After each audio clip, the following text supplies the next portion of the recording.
Alright, welcome back to another video. So today I'm showing you the ATOTO CB6 CarPlay AI box. If you're watching this video, it could be because you're a subscriber who owns a Ford Maverick like me, or maybe you're just looking for something like this for your vehicle since this is a universal product. So what this is the CB6 CarPlay AI box. And AI does not mean what you think it does. What that means is Android interface. So what this does is this takes your standard car stereo that has wired Apple CarPlay or wired Android Auto and turns it into a fully functional Android tablet. You can download any app from the Play Store. You can run offline navigation. You can play, videos, songs, obviously while you're driving, which would only be good for passengers to be watching. But I'm going to show you real quick how we get it set up. It's actually super easy. So in my Ford, I have a USB-C connection and I have a USB-A connection. Depending on your vehicle, it needs to be able to supply at least 1 amp of power. It tells you on the back how much it needs. So I'm going to be using this USB-C adapter and then plugging into my USB-A port. And what this is going to do is this is going to emulate an iPhone, basically, for the purpose of this video. Okay, now this, just real quick to cover a few specs on this. This is the 8 GB of RAM, 128 GB solid state drive. It's running Android 13. It has 2 Bluetooth modules, Wi-Fi, LTE. You can actually stick a SIM card, a 4G LTE SIM card in here. I have a micro SD card. This will support up to 256 gigabytes of additional internal storage. So you can put all of your old music collection or videos or anything you want on here. And then, so what I'm going to do is I'm going to plug this in. Now the first time you plug it in, depending on your car, it may boot up, and then it takes a few seconds. What it's probably going to do is it's going to do a handshake with your screen, see what resolution it needs to be, and it may restart the first time. Once it learns that resolution, it won't restart anymore. So you can see that's how quick mine booted up. It goes into part of the screen. So in the new Fords, and you can see it's pushed itself to full screen now. All right, so I'm going to go ahead and set this down. You can change the color of this lighting if you want. It's kind of neat if you could mount this down here. It could actually be used as like an accent light, as you can see. But I'm just going to go ahead and set that down there for now. All right, so let's go through this real quick. So as you can see, this is the default screen that you see when it boots up. With CarPlay on the Fords, you can do a partially full screen, just like Android Auto, but then it like cuts this off. See, I'm hitting this little dot right here, or I can maximize it to take up the whole screen. That's how we're going to do it. But this is their default launcher. You can put some apps over here. It's got a miles per hour, which can be displayed in kilometers per hour or miles per hour. A weather widget. This is Google Maps widget, which you can change this to whatever you want. A music widget, Wi-Fi, Bluetooth. So what you'll want to do to take full advantage of this is connect it to some sort of network. In my case, I use my phone's wireless hotspot. Like I said, you can put a SIM card in it. If you want to research through the ATOTO website that I'll have linked below, which SIM cards will work in it. Or some of these modern cars, like my Maverick here, actually has a Wi-Fi hotspot. I just choose not to pay for it. But if your car has Wi-Fi built in, even better. So again, this is just an Android tablet. So if I click this here, you can see it opens up all the apps that are on the unit. So we'll start with, obviously, the Play Store. You'll need a Google account to sign in. All right, so obviously it helps if I have internet access actually enabled. All right, so now we're online. So again, any app you want, you can download from the Google Play Store. That easy, okay? Hit our home button. Now you see there's this little floating dot here. This is actually used for a lot of things. This is where your home, back, split screen, voice assistant. Actually, that split screen, that's your where you can like show what windows are open and close things. And then we have the car view, which takes us back out to here. If we click, it'll take us right back into it. You can pair it with your car's Bluetooth, and then you pair your phone with it.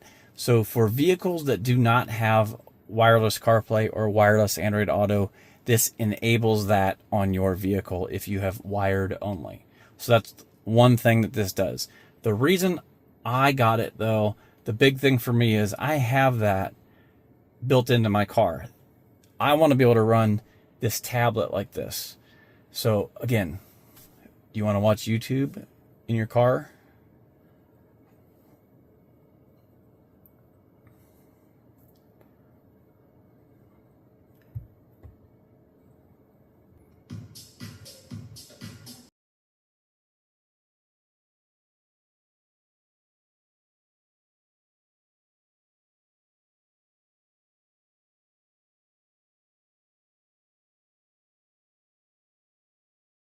So it's that easy to watch a YouTube video.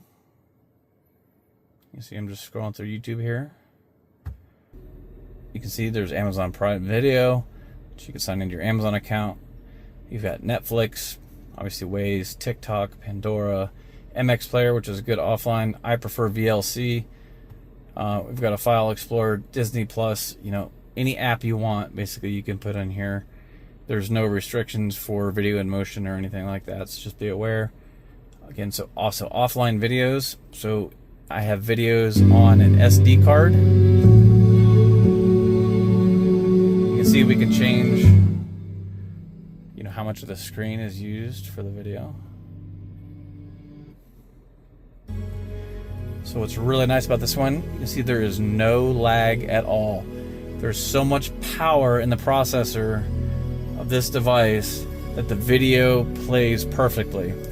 That is actually a problem with a lot of these devices. I've gone through about 4 of them now trying to find one that was powerful enough to run this large resolution on this huge 13-inch screen. So again, any video you have, you know, that you have offline, you can watch on the video player, just like if we go to the music player. Now you can download whatever music app you want. This is the built-in one here, what it looks like. You know, I mean, it's decent.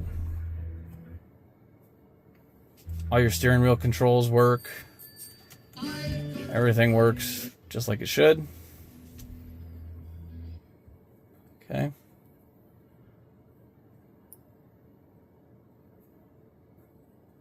Web browser. So obviously this is just Chrome browser. Use whatever Android browser you want. So I'm not trying to be confusing. If you have an iPhone, that has nothing to do whether you have an iPhone or, you know, an Android phone. This just runs Android. So I know that confuses some people. So you can have something in the browser there. Now what I like to do, like I said, you can do some split screen type stuff if this doesn't really work for you here. So let me show you that real quick. To do split screen, so I'm going to pick the other app that I want to run. We'll do Google Maps, and you can obviously switch these around however you want.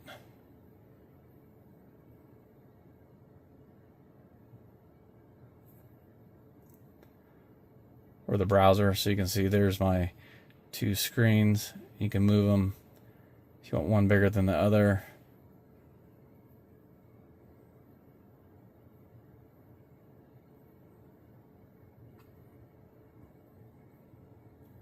So here's my music player.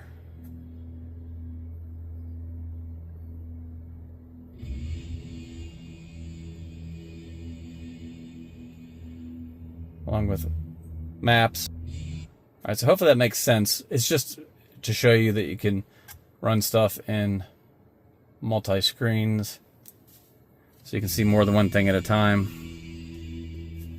Again, at any point, if you just tap the car button, it will take you out and back into your factory screen, or you can come right back in here.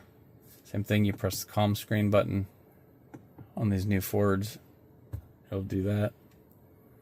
What's pushing the need for more and more of these devices to be on the market is the fact that if you've watched my channel for a while, I've installed these Android header units in many, many vehicles for years. But most of these vehicles did not have such a nice factory stereo. So now the factory stereos are getting so good in sound, and obviously look at this display from this factory stereo. There's no reason to rip this out and replace it with an aftermarket Android head unit. And these companies like ATOTO are understanding this, so they're developing products to basically replace their head unit line, which they still have for the older vehicles. But now for the newer vehicles, you can turn your factory unit into an ATOTO head unit. So if you look at ATOTO's newest head units, they will look very familiar to this right here. This is what you're going to see on the screen. So what's nice about this is you have the best of both worlds. You can just simply just unplug that, and it's like you unplugged an iPhone. Then you can plug your phone in, or we can plug it back in. And again, if you are getting in your car and you leave this plugged in and you start the car, this boots up pretty quick. Pretty much by the time the factory head unit is booted up, this thing will be booted into the screen. You can see just me talking right there, how long it took to get our Android splash.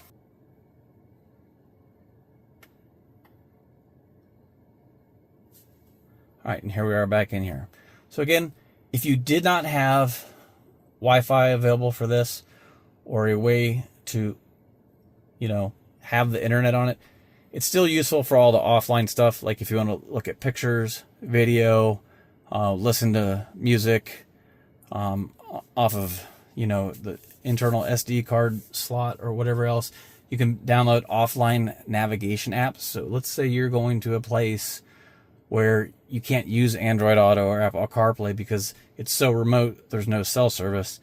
You can download an Android-based offline navigation app. There's many good ones out there. You could be running that on here instead of like a Garmin mount type GPS. You could run it right on this head unit. This also does screen mirroring with your phone. That's a function. Again, like I said, you can change the LED colors. There's just a ton of things. Really, I could sit here and just talk about it all day, what all it can do. But I think you get the idea. I'm trying to show the overview of the performance. All right, if I click About Device, so it shows us it's running the Qualcomm Snapdragon processor. It has 2 SIM cards slot apparently built in. 8 gigabytes of RAM, ROM 128, running Android 13. Just some of the information about the unit there. So again, just wanted to give you an overview. There are a couple different displays, or I should say home screens, that you can choose from. So if we click display, this is where you can change your speed units, your temperature from Fahrenheit to Celsius, light and dark mode. You can have it auto, which I do, so at night it automatically switches to dark colors, or you can always have it always dark, always light. The launcher style, so I have it in launcher 2. If we go to style 1, I'll show you what that looks like.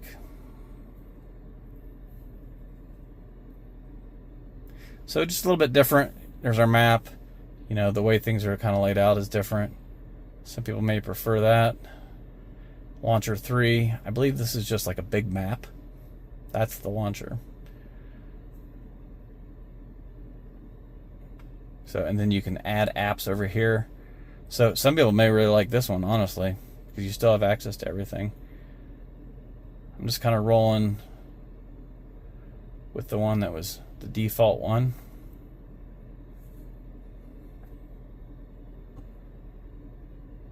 All right, so I think you get the idea of what I'm showing you here. I think those of you who have any late model vehicle with a large screen like this, I know there's some Kias, there's many other makes and models, some of the new Lincoln vehicles. Obviously, in my Maverick here, it's just like an Escape or an Explorer screen now, these large screens.